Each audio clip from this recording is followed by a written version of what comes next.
News 24 घडामोडी श्वास चालू घडामोडींचा।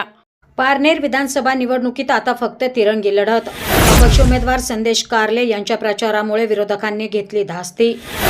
पारनेर विधानसभा मतदारसंघातून विजय सदाशिव औटी यांनी काल महायुतीचे उमेदवार काशीनाथ दातेसर यांना पाठिंबा जाहीर केला।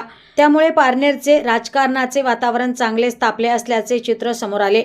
आता पारनेर विधानसभा मतदारसंघात महायुतीकडून काशीनाथ दातेसर, महाविकास आघाडीकडून राणी लंके तर अपक्ष उमेदवार संदेश कारले निवडणुकीच्या रिंगणात राहिल्यामुळे आता पारनेर विधानसभा मतदारसंघात फक्त तिरंगी लढत असल्याचे चित्र समोर आहे।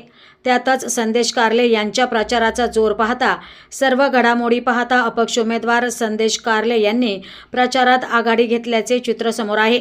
त्यामुळे विरोधी उमेदवारांनी धास्ती घेतल्याचे देखील चित्र समोर आहे।